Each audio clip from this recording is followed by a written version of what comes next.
आज की video lecture में हम फैट्स एंड ऑयल्स की कुछ इंपॉर्टेंट प्रॉपर्टीज़ के बारे में पढ़ेंगे। सबसे पहले लेते हैं सैपोनिफिकेशन वैल्यू। सैपोनिफिकेशन रिएक्शन आपको पता है, जब अपन एस्टर का अल्कलाइन हाइड्रोलिसिस करते हैं sodium salt of acid plus alcohol बनेगा, और ये जो एसिड का सोडियम सॉल्ट है यही एक्चुअली सोप होता है आपका, और इस रिएक्शन को अपन सैपोनिफिकेशन रिएक्शन कहते हैं। ये आप पढ़ चुके हैं पहले ही। अल्कलाइन हाइड्रोलिसिस कर रहे हैं अपन यहाँ पर। फैट्स एंड ऑयल्स जो हैं these are also fatty acid esters. जब इनको भी हम अल्कली की प्रेजेंस में हाइड्रोलाइज करेंगे तो सोप बनेगा, और इसी प्रोसेस को हम सैपोनिफिकेशन प्रोसेस कहते हैं। ये फैट है, NaOH की प्रेजेंस में इसका हाइड्रोलिसिस करवा रहे हैं हम। Glycerol plus sodium salt of fatty acid बनेगा, ये आपका सोप है। तो सैपोनिफिकेशन वैल्यू को हम इस तरह से डिफाइन कर सकते हैं, 1 ग्राम फैट या ऑयल से जितना फैटी एसिड डिराइव होगा उसको न्यूट्रलाइज करने के लिए कितनी अमाउंट KOH की चाहिए मिलीग्राम में, वो होगा उसका सैपोनिफिकेशन वैल्यू। इसके लिए हम एक ऑयल या जो भी फैट है जिसका सैपोनिफिकेशन वैल्यू हमें निकालना है उसका नॉन वेट लेंगे, और उसको एक्सेस ऑफ अल्कलाई KOH के साथ में, स्टैंडर्ड KOH के साथ में हम रिफ्लक्स करेंगे, और जो एक्सेस बेस होगा उसको फिर हम स्टैंडर्ड एसिड के साथ टाइट्रेट कर लेंगे, और इससे हम पता लगाएंगे कि कितना KOH वास्तव में उस फैट या ऑयल या जिससे उसे फैटी एसिड जो डिराइव हुआ है उसको न्यूट्रलाइज करने के लिए ज़रूरत था। जितनी ज़्यादा सैपोनिफिकेशन वैल्यू है किसी भी फैट की, इसका मतलब जो कॉन्स्टिट्यूएंट फैटी एसिड्स हैं उसका molecular weight, average molecular weight उतना ही कम है।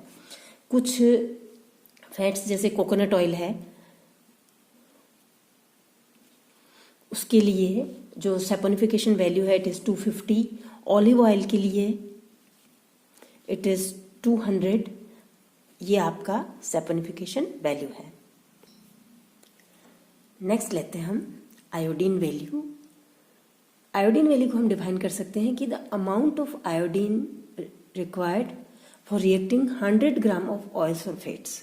100 ग्राम ऑफ ऑयल या फैट से कितनी आयोडीन रिएक्ट करेगी वो वास्तव में उस फैट या ऑयल की आयोडीन वैल्यू होगी।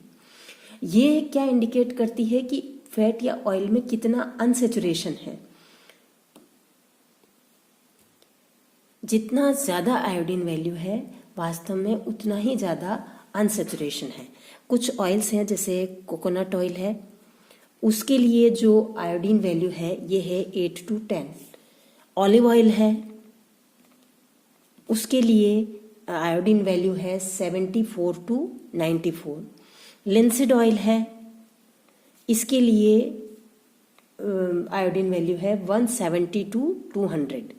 तो आप देख रहे हैं कि लिंसिड ऑयल के अंदर आयोडीन वैल्यू सबसे ज़्यादा है। आयोडीन वैल्यू को किस तरह से हम मेज़र कर सकते हैं, निकाल सकते हैं, ये हम देखते हैं। फर्स्ट है वेल्स मेथड। इसमें हम फैट या ऑयल का एक डेफिनेट वॉल्यूम ऑफ CCl4 के साथ में सॉल्यूशन बना लेंगे। ऑयल और फैट प्लस कार्बन टेट्राक्लोराइड के साथ में इसका एक सॉल्यूशन बना लेंगे, और फिर उसके बाद में ये एक डेफिनेट अमाउंट ऑफ आयोडीन के साथ में रिएक्ट करवाया जाएगा, और जो बची हुई है आयोडीन उसको हम स्टैंडर्ड हाइपो सॉल्यूशन के साथ में टाइट्रेट कर लेंगे। नेक्स्ट मेथड है कोइस मेथड। इसके अंदर जो अनसेचुरेटेड फैटी एसिड ये हैं, ग्लिसराइड्स हैं, ये एक्चुअली ICl को बहुत ही इजीली एब्जॉर्ब कर लेते हैं।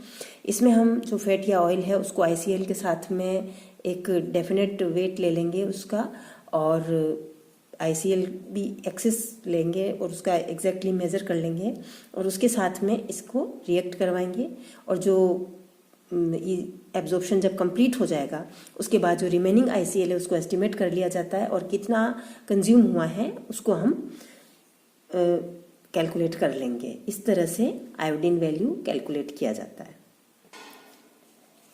एसिड वैल्यू डिफाइन कर सकते हैं हम, number of milligrams of KOH required to neutralize the free fatty acid in 1 gram of fat. 1 gram fat में कितना फ्री फैटी एसिड है उसको न्यूट्रलाइज करने के लिए कितना मिलीग्राम KOH का चाहिए, वो एक्चुअली एसिड वैल्यू होगा किसी फैट या ऑयल का। नेक्स्ट लेते हैं हम सोप्स। सोप जो है वो लॉन्ग चेन कार्बोक्सिलिक एसिड के सोडियम सॉल्ट को हम सॉप कहते हैं। कुछ एग्जाम्पल्स हैं, जैसे सोडियम स्टीरेट है C17H35 COONA, ये सोडियम स्टीरेट।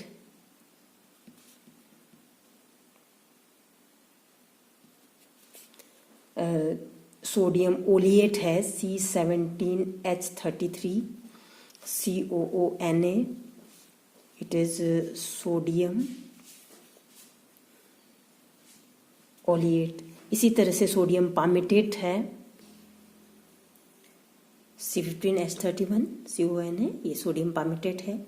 अब हम देखते हैं कि हम सोप को किस तरह से मैन्युफैक्चर कर सकते हैं। इसके लिए हमें 3 इम्पोर्टेंट कॉन्स्टिट्यूएंट चाहिए। फर्स्ट है ऑयल, नेक्स्ट है आपका NOH और थर्ड है NaCl।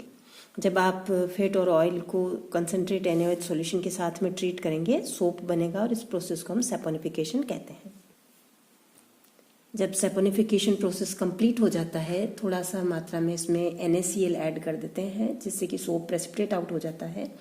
जब आप NaCl ऐड करते हो तो उसकी जो सोप की सॉल्युबिलिटी है डिक्रीज हो जाएगी और वो जो है सरफेस पर फ्लोट करना शुरू कर देगा, और उसको हम फिर सेपरेट करके केक्स में, मोल्ड्स में डाल देते हैं, जिससे सोप केक मिल जाता है हमें।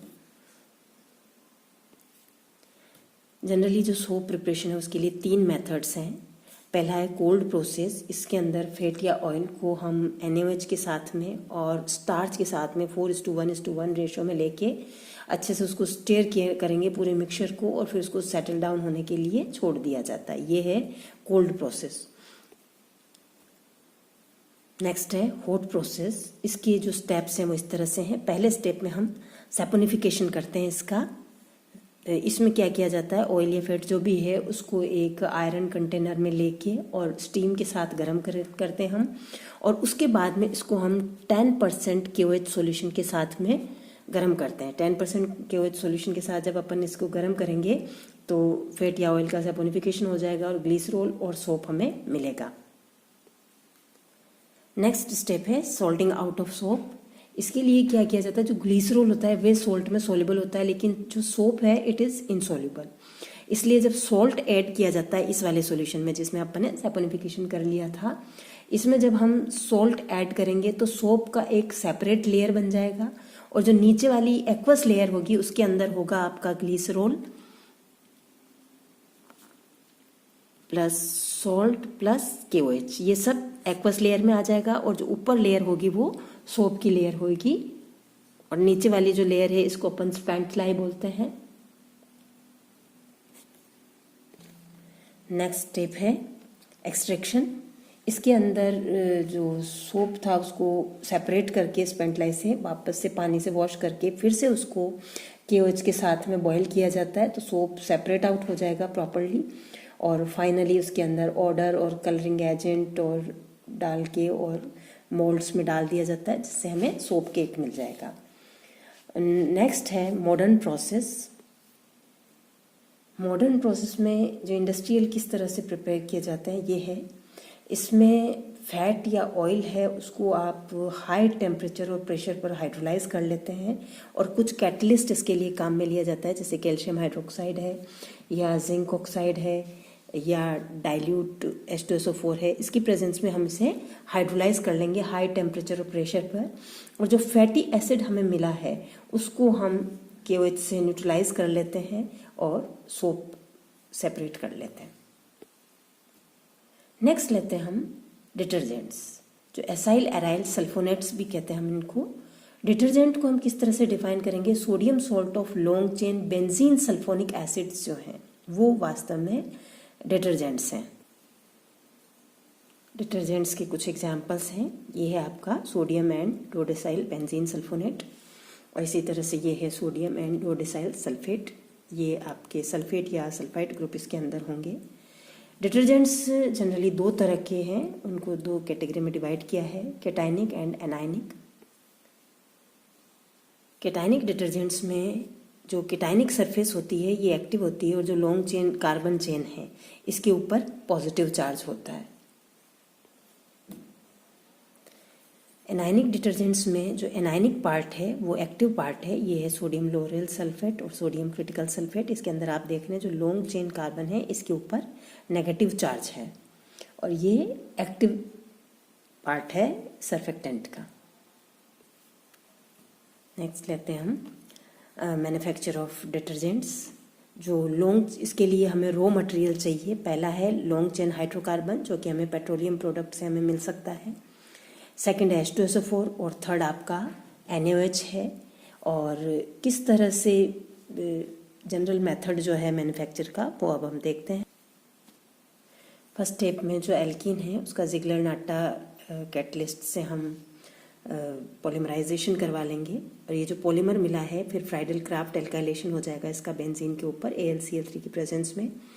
एल्काइलेशन हो गया बेंजीन का। नेक्स्ट स्टेप में इसकी सल्फ्यूरिक एसिड के साथ रिएक्शन कराएंगे, सल्फोनेशन हो जाएगा और फिर NaOH से रिएक्शन करवाएंगे तो सोडियम सोल्ट, सल्फोनिक एसिड का सोडियम सोल्ट हमें मिल जाएगा। That is actually detergent. Next लेते हैं हम cleansing action of soap and detergents. ये डिटर्जेंट का एक डायग्राम है जो लॉन्ग चेन फैटी एसिड का सल्फोनिक एसिड है और ये सोप का है जिसमें लॉन्ग चेन फैटी एसिड का कार्बोक्सिलिक एसिड का सोडियम सॉल्ट है। आप देख रहे हैं दोनों में ही सोप और डिटर्जेंट दोनों में ही एक लंबा नॉन आयनिक पार्ट है, दैट इज हाइड्रोफोबिक पार्ट।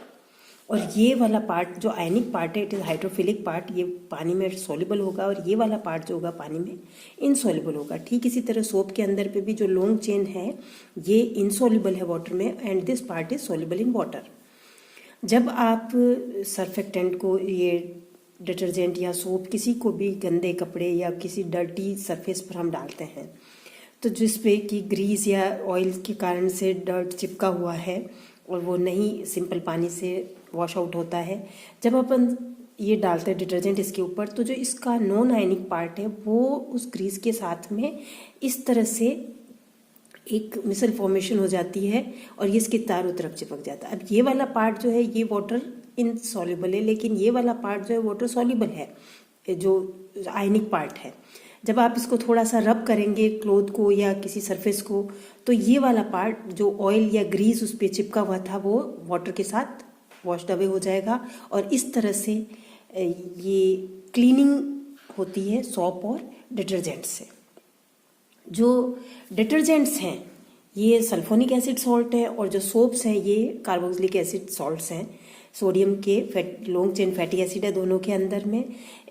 जो दोनों में मेन डिफरेंस ये है कि ये हार्ड वाटर के साथ में भी यूज़ में आ सकते हैं डिटर्जेंट्स, जबकि सोप जो है वो हार्ड वाटर के साथ में जिसके अंदर की कैल्शियम और मैग्नीशियम आयंस प्रेजेंट होते हैं तो ये हार्ड वाटर के साथ प्रेसिपिटेट आउट हो जाता है, ये सोल्युबल रहता है तो we can use detergent in hard water also.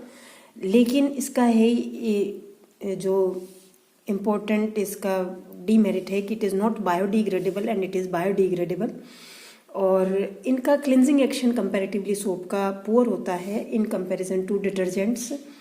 और सोप जो है these are prepared from vegetable oil या एनिमल फैट, जबकि इनको अपन पेट्रोलियम प्रोडक्ट से जो हाइड्रोकार्बन निकाला हमने उससे हम प्रिपेयर कर सकते हैं। सो अगर आप यूटिलिटी के हिसाब से देखें डिटर्जेंट्स आर बेटर, लेकिन एनवायरमेंटल फैक्टर्स के हिसाब से देखें चूँकि ये बायोडिग्रेडेबल नहीं है इसलिए ये नुकसानदेह है सॉइल के लिए और जबकि ये बायोडिग्रेडेबल है। तो ये मेन डिफरेंस था सोप और डिटर्जेंट के अंदर और किस तरह से इसका क्लींजिंग एक्शन होता है। इसी के साथ ये टॉपिक ख़त्म होता है। Thank you.